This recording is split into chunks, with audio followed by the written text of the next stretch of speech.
He said, يُبَاحُ لِمَنْ أَرَادَ خِطْبَةَ الْمَرْأَةِ وَغَلَبَ عَلَى ظَنِّهِ إِجَابَتُهُ. It's permissible for a man who wants to propose to a woman, and it's fairly safe to assume, and he believes that he's confidently fair in believing that that she's going to respond favorably, that the wali will respond favorably and she will respond favorably to his proposal, meaning it's likely that I'll marry her.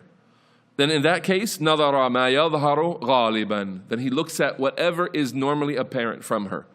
And what that means is within her house. Within her house, maybe around her house, where she would be in privacy amongst her family, she would be relaxed with her hijab. She would not be dressed as she's going out of the house to the market or something. But how would she be dressed?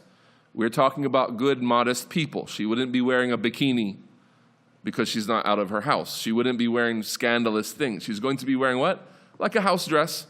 She may have her arms to the elbows uncovered. Her hair would be out. She may have a dress like mid-calf. According to the culture, this is respectable dress for the women in the house, in a Muslim household.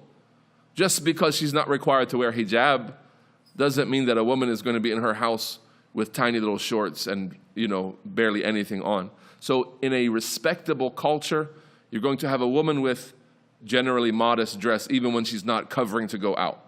So when a man sees this, as the scholars say, he may hide behind a tree and view her within her house with some conditions. As the Shaykh mentions here, the first condition is غَلَبَ عَلَى ظَنِّهِ إِجَابَتُهَا, that it's very likely that there would be a successful acceptance of this proposal.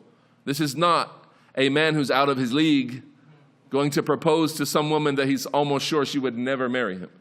A rich woman with a poor man, or a highly educated woman to a man with no education, something that most likely in terms of culture, that's not going to happen. These people are not going to come together in marriage. So for him now looking at her, what's the ruling on that?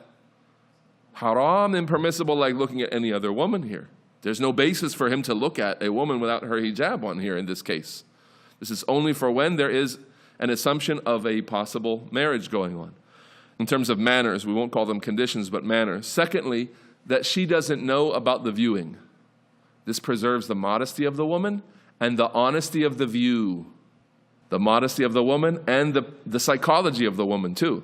And the honesty of the view. What do I mean by that? She's not dressing up for you.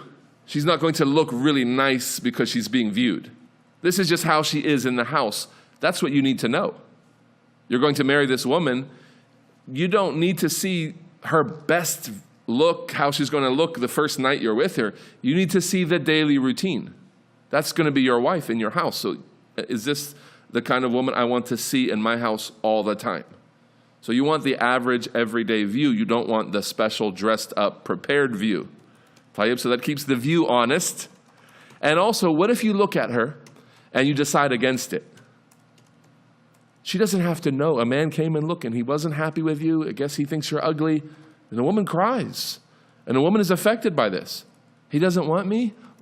If she'd ever even knew about it, when the man says, you know what, I'm going to look at other options, she never has to be hurt. She never has to be harmed. So it protects her modesty and her psychology. She's rather a modest woman in her house. So her modesty is protected, her psychology, her emotions are protected, and the man is protected from a dishonest presentation. Right? Compare that to the so-called sit-downs of the West, where the woman comes dressed up or made up or prepared, and the men too are guilty. They each present themselves as way better than they really are. Mashallah, I read books every day, 2-3 hours in Islam, and I attend lectures online every single day, and I'm so busy memorizing Quran. Why are you saying all of these things when it's not true? You want to build a marriage upon zur, upon dressed up falsities and false images? Let the people know who you are. This is really who I am. This is how many hours I do this, and this is my day, and be honest, and be clear and frank and open and transparent, so that you really know what you're getting into, they really know what they're getting into. But for some reason, the shaitan inspires people at this time to pretend to be who they're not, to pretend to be so pious. You're just setting yourself up for disappointment, because if someone believed all of that, then they're going to be very disappointed. if you're hyping yourself up with all of this image that's not really there. You're setting yourself up for disappointment, no doubt. Be realistic.